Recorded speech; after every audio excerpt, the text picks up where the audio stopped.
Hello bachcho, let's read this question. So this question says a metal block is placed on the metal plane inclined at an angle of 30 degree. If the mass of the block is 0.5 kg and coefficient of friction is 0.2, what force must be applied to keep the body from sliding down the plane? Okay, तो चलिए बच्चों अब हम इस question को start करते हैं। तो देखिए बच्चों इस क्वेश्चन का की कॉन्सेप्ट आपका लिख सकते हैं, the key concept of this question. इस क्वेश्चन में देखिए इस क्वेश्चन का की कॉन्सेप्ट इक्विलिब्रियम लिख लीजिए। क्या लिख लीजिए? Equilibrium will be the key concept of this question. Okay, equilibrium का क्या मतलब होता है? देखिए बच्चों, इक्विलिब्रियम का मतलब होता है, देखिए देख फ्रॉम द न्यूटन्स लॉ हमें पता है कि जो आपका फोर्स होता है किसके इक्वल होता है? आपका मास टाइम्स एक्सीलरेशन के इक्वल होता है। ओके, एफ एक्सटर्नल आपका मास टाइम्स एक्सीलरेशन के इक्वल होता है। ओके, अगर आपकी बॉडी पर देखिए नेट फोर्स जीरो लगेगा, नेट फोर्स जीरो लगेगा, दैट मीन्स इसका मतलब क्या है? अगर आपका देखिए नेट फोर्स आपका जीरो के इक्वल हो गया तो इसका मतलब है कि आपका एक्सीलरेशन भी जीरो हो जाएगा। एक्सीलरेशन जीरो हो जाएगा मतलब आपकी बॉडी मूव नहीं कर रही, ये किस स्टेट में? आपकी इक्विलिब्रियम की स्टेट में है। ओके, अब देखिए बच्चों इसी कॉन्सेप्ट का हम यूज करेंगे। दूसरे यहाँ पर हम फ्रिक्शन यूज करेंगे। ओके, फ्रिक्शन देखिए क्या होता है? फ्रिक्शन होता है आपका mu times N. Okay, this is the friction. Friction mu के आपका coefficient of friction into N के आपका नॉर्मल फोर्स। ओके, अब देखिए क्वेश्चन को स्टार्ट करते हैं। क्वेश्चन ने बोला कि एक मेटल ब्लॉक है which is placed at on a metal plane inclined at an angle of 30 degree. Okay, ये आपका कोई इंक्लिनेशन है, इस पर आपने क्या कर रखा है? किसी मेटल ब्लॉक को रखा हुआ है। ओके, जो कितना डिग्री का एंगल बना रहा है? 30 डिग्री का एंगल बना रहा है। ओके, अब देखिए यहाँ पर आपका मान लीजिए कोई मेटल ब्लॉक है, this is our metal block. ये क्या आपका एक मेटल ब्लॉक है। इस पर देखिए कौन कौन से फोर्स लगेंगे? एक फोर्स आपका एमजी लगेगा इन इस डायरेक्शन में, एक फोर्स आपका क्या लगेगा? नॉर्मल लगेगा। ओके, नॉर्मल देखिए एमजी तो ऑलवेज लगता है, नॉर्मल इसलिए लगता है क्योंकि इस ब्लॉक के मोशन को कंसिडर कर रहा है, तो ग्राउंड इस पर इंक्लाइन फोर्स लगा रहा है इस डायरेक्शन में। ओके, और हम सिमेट्री से बोल सकते हैं कि this angle should be equal to 30 degree. ये एंगल कितना होगा? 30 डिग्री के इक्वल हो जाएगा। ओके, अब देखिए एमजी के कंपोनेंट डिवाइड कर लीजिए। इस डायरेक्शन में जो कंपोनेंट आएगा वो कितना हो जाएगा? देखिए आपका एमजी साइन 30 कितना हो जाएगा? आपका एमजी का साइन 30।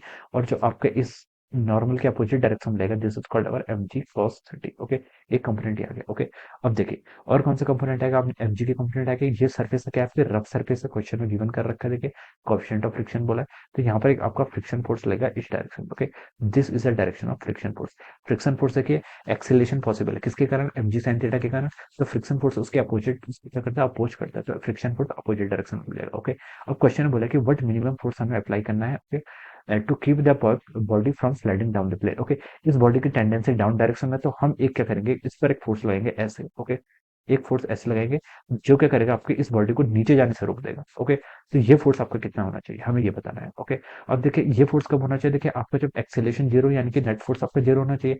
नेट फोर्स जीरो का क्या मतलब है? देखिए डाउन डायरेक्शन में, डाउन द इंक्लाइन आपके जितने फोर्स लग रहे हैं उसको बैलेंस करने के लिए अपर डायरेक्शन में भी आपके फोर्सेस लगने चाहिए। ओके, अब देखिए डाउन द इंक्लाइन में आपके कौन कौन से फोर्स लग रहे हैं? एक फोर्स आपका लग रहा है एमजी साइन 30। ओके, ये आपका क्या लग रहा है? डाउन डायरेक्शन में। अपर डायरेक्शन में कौन सा लगा? एक तो आपका कैपिटल एफ फोर्स लग जाएगा, एक्सटर्नल फोर्स। ओके, एक आपका स्मॉलर फोर्स आपका फ्रिक्शन लग जाएगा। ओके, एक तो आपका ये आ गया। ओके, दूसरी इक्वेशन देखिए आप क्या लिख सकते हैं यहाँ से आपकी, जो आपका फ्रिक्शन फोर्स है, फ्रिक्शन फोर्स का मैग्नीट्यूड किसके इक्वल होता है? New into N. ओके, ये हो जाएगा न्यू इंटू एन। एन क्या होता है? आपका नॉर्मल फोर्स। नॉर्मल फोर्स किसके इक्वल होगा? देखिए अगर हम वर्टिकल डायरेक्शन में यानी कि परपेंडिकुलर टू द इंक्लाइन, अगर हम यहाँ पर इक्विलिब्रियम की कंडीशन देखें तो हम नॉर्मल किसके इक्वल आएगा? अपना एमजी कॉस थीटा के इक्वल आएगा। ओके, तो एफ को क्या लिख लिया हमसे? New times MG cos theta. ये आपका आंसर आ गया। Okay, make it equation number one, make it equation number two. Okay, अब इन दोनों को सॉल्व कर लीजिए, आपको एफ की वैल्यू मिल जाएगी। ओके, तो देखिए सॉल्व करते हैं, हो जाएगा आपका एम जी साइन 30। साइन 30 की वैल्यू कितनी हो जाएगी आपकी?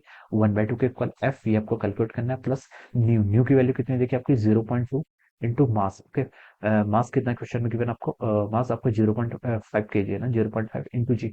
जी की वैल्यू 9.8 कर लीजिए। कॉस कितना? कॉस 30। कॉस 30 की वैल्यू कितनी होती है? देखिए √3/2 के इक्वल हो जाती है। ओके, ये यहाँ से आपने इतना लिख लिया। अब देखिए ये कितना हो गया आपका? mg/2 माइनस इस टर्म को इधर लेके आएंगे तो देखिए 0.2 इंटू 0.5 करेंगे तो ये कितना हो जाएगा आपका?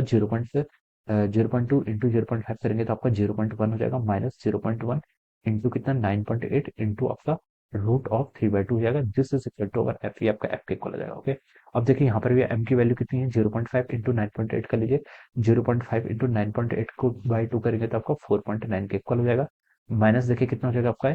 ये भी हो जाएगा आपका 0.1 इंटू 4.9 इंटू ऑफ ओवर √3। ये आपका कितना आएगा? फोर्स के मैग्नीट्यूड के इक्वल आ जाएगा। ओके, देखिए बच्चों हम इसको कैलकुलेट करते हैं। देखिए ये कितना आ रहा है आपका? 4.9 डिवाइड बाय 1/2 करेंगे तो आपका देखिए ये तो आपका 2.45 के इक्वल आ जाना चाहिए। माइनस आप इसको सॉल्व कर लीजिए, देखिए ये हो जाएगा आपका 0.1 इंटू 4.9। Okay, into √3। √3 की वैल्यू कितनी होती है आपकी? 1.73। तो ये आपका देखिए कितना आ रहा है? 0.8477 के इक्वल आ रहा है। Okay, this will be our force, ये आपकी फोर्स की वैल्यू हो जाएगी। ओके, तो देखिए अब आप इसको सब्ट्रैक्ट कर लीजिए, 2.45 माइनस 0.84 77, तो ये आपकी देखिए 1.60 की आ रही है। ओके, तो इसको कैलकुलेट करने से जो आपका फोर्स आ रहा है, ओके, फोर्स का जो मैग्नीट्यूड आ रहा है वो कितना आ गया आपका, देखिए 1.60 न्यूटन। ओके, तो 1.60 न्यूटन का आपका फोर्स लगाना पड़ेगा इस डायरेक्शन में, up the incline. Okay, up the incline. Okay, direction हमने पहले बता दी है, और 1.60 Newton, this will be the magnitude of the force. Okay, तो इसका आंसर क्या आ जाएगा आपका, देखिए 1.60 Newton. Okay, so this will be the answer of this question. ये क्या हो जाएगा इस क्वेश्चन का आपका फाइनल आंसर हो जाएगा। Okay, 1.60 Newton. Okay, 1.60 Newton. Okay, this will be the final answer of this question. इसको हमने बॉक्स के अंदर रख दिया। Okay, so I hope you all understood this concept. All the best and thank you so much.